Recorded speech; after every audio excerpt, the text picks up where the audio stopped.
Assalamualaikum warahmatullahi wabarakatuh dan Om Swastiastu.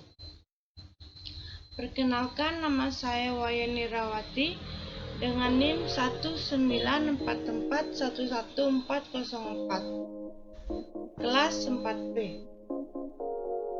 Pada video kali ini saya akan membahas materi tentang konsep dasar sistem operasi.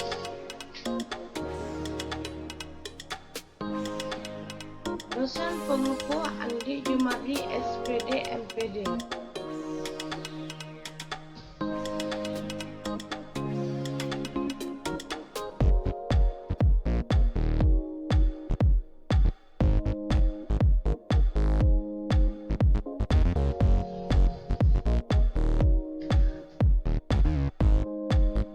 Konsep dasar sistem operasi adalah perangkat lunak sistem yang mengatur sumber daya dari perangkat keras atau hardware dan perangkat lunak atau software, serta sebaik jurik atau daemon untuk program komputer tanpa sistem operasi.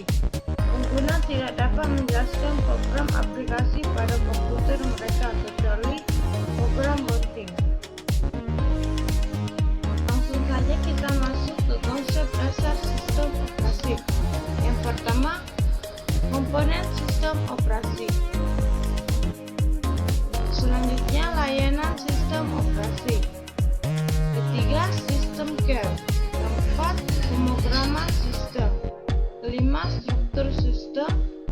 Keenam, mesin virtual. Ketujuh, sistem generation. Dan terakhir, rancangan sistem. Adapun komponen sistem yaitu yang pertama manajemen proses, yang kedua manajemen memori utama, yang ketiga manajemen berkas, dan yang keempat manajemen input atau output. Selanjutnya manajemen penyimpanan sekunder, jaringan, sistem proteksi, dan command center system. Manajemen sistem input atau output. Sistem input output terdiri dari sistem waveform menampung sementara data dari ke perangkat input atau output. Melakukan penjadwalan pemakaian input atau output sistem supaya lebih efisien. Antar division drivers yang umumnya menyediakan drivers seperti buka, baca, tulis, dan tutup. Drivers untuk spesifik perangkat keras menyediakan drivers untuk melakukan operasi secara rinci atau detail untuk perangkat keras tertentu. Manajemen penyimpanan data sekunder. Penyimpanan sekunder. Penyimpanan permanen karena memori utama bersifat sementara. Kapasitasnya terlalu kecil. Maka untuk penyimpanan semua data dan program secara permanen, sistem komputer harus menyediakan penyimpanan sekunder untuk menjadikan backup memori utama. Sistem operasi sekunder. Sistem operasi bertanggung jawab dalam aktivitas yang berhubungan dengan manajemen penyimpanan sekunder, manajemen ruang kosong, alokasi penyimpanan, dan jadwal disk. Jaringan. Sistem terdistribusi. Sistem terdistribusi adalah kumpulan prosesor yang tidak terbagi memori atau clock. Setiap prosesor memiliki memori lokal masing-masing. Proses-proses dalam sistem terhubung dalam jaringan komunikasi. Sistem distribusi menyediakan akses pengguna ke bermacam-macam sumber daya. Akses tersebut menyebabkan yang pertama, peningkatan kecepatan komputasi, yang kedua, peningkatan penyediaan data, yang ketiga, peningkatan kedalaman. Sistem proteksi berkenaan dengan mekanisme untuk mengontrol akses yang dilakukan program, prosesor, pengguna sistem maupun pengguna sumber daya. Selanjutnya, mekanisme proteksi harus yang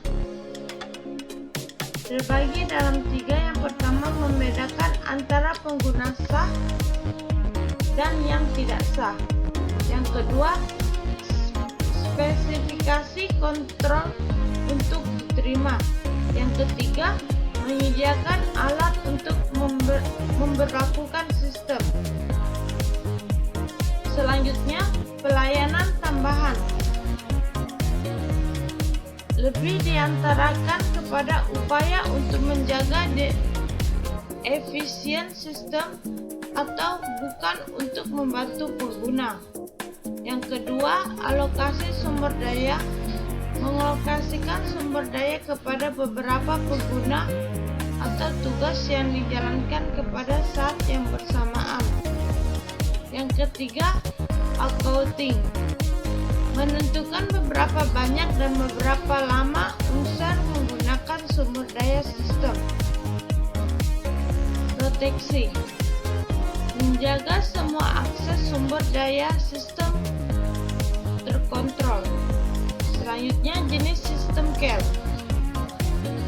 Ada 5 jenis sistem care. Yang pertama, pengendalian proses. Yang kedua, manajemen berkas. Yang ketiga, manajemen peranti. Yang keempat, mempertahankan informasi. Yang kelima, komunikasi.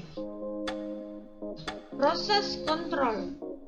Selesai abort, launch evakuasi, membuat dan mengakhiri proses, mengambil dan mengakses atribut proses, menunggu waktu, wait event signal effort, alokasi dan pengosongan memori.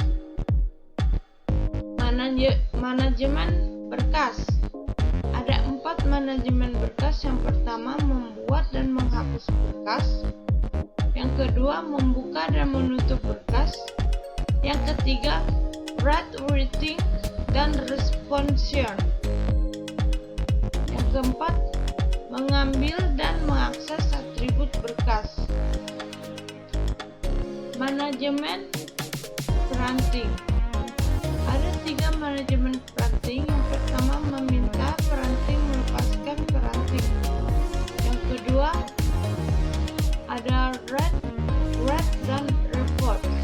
Yang ketiga, mengambil dan mengakses atribut printing. Selanjutnya, information maintenance. Ada 4, yaitu yang pertama, mengambil dan mengakses waktu dan tanggal. Yang kedua, mengambil dan mengakses sistem data. Yang ketiga, mengambil proses berkas atau atribut printing. Yang keempat, mengakses proses berkas atau atribut printing. Selanjutnya, komunikasi. Menciptakan, menghapus hubungan komunikasi, mengirim dan menerima pesan, mentransfer status informasi, dan atau detail recon reference. Komunikasi dapat dilakukan melalui messenger atau pesan, phishing atau share memori. Selanjutnya, struktur sistem. Yang pertama, struktur sederhana. Yang kedua, metode pendekatan terlapis. Yang ketiga, micro-kernel. Selanjutnya, struktur sederhana. Dimulai dengan sistem yang kecil, sederhana, dan terbatas. Kemudian berkembang dengan cangkupan original. Yang kedua, struktur sistem MS-DOS disusun untuk mendukung fungsi yang banyak pada ruang yang kecil. Selanjutnya, struktur sistem Unix terdiri dari dua bagian. Yang pertama, kernel. Bagian dari kernel antara buka, yang kedua device atau device, yang kedua program sistem. Pendekatan terlapis. Yang pertama, lapisan adalah implementasi dari objek abstrak yang merupakan enkapsulasi dari data dan operasi yang bisa manipulasi data tersebut. Yang kedua, lapisan paling bawah, perangkat keras. Yang ketiga, lapisan paling atas, antar muka pengguna. Keuntungan pengguna mesin virtual. VM sistem adalah keadaan yang sempurna untuk meneliti dan pengembangan sistem operasi. Mesin virtual mempunyai perlindungan lengkap pada berbagai sistem sumber daya. Tidak dapat pembagian sumber daya secara langsung. Pembagian disk mini dan jaringan diimplementasikan pada perangkat lunak. Kerugian penggunaan VM. Yang pertama, sulit diinvestasikan karena banyak syarat yang dibutuhkan untuk menyediakan duplikat yang tepat dari underlying machine. Yang kedua, waktu yang digunakan untuk input atau output bisa lebih cepat karena ada soft-link, tapi bisa lebih lambat karena diimplementer.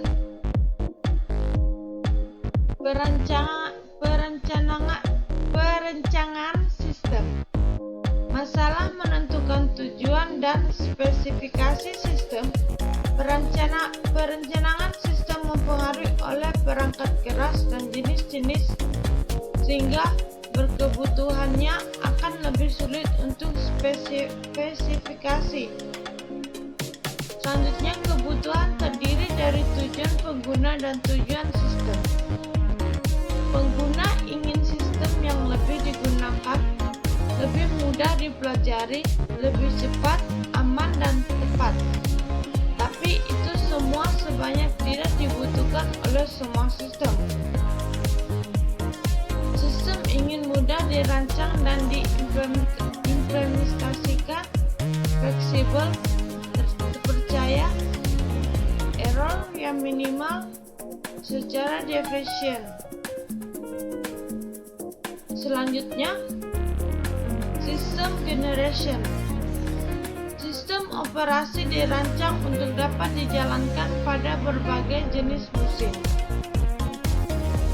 Sistemnya harus dikonfigurasi untuk sistem komputer. Yang kedua, program sistem mendapatkan informasi mengenai modifikasi khusus tentang sistem perangkat keras dari sebuah data, antara lain sebagai berikut. Yang pertama, CPU, apa yang digunakan, pilihan yang diinstal, beberapa banyak memori yang tersedia. Selanjutnya, peralatan yang tersedia, sistem operasi, pilihan yang diinginkan atau parameter apa yang digunakan. Yang ketiga, satu kali info di produk bisa digunakan dengan berbagai cara. Itulah tadi materi yang saya bawakan.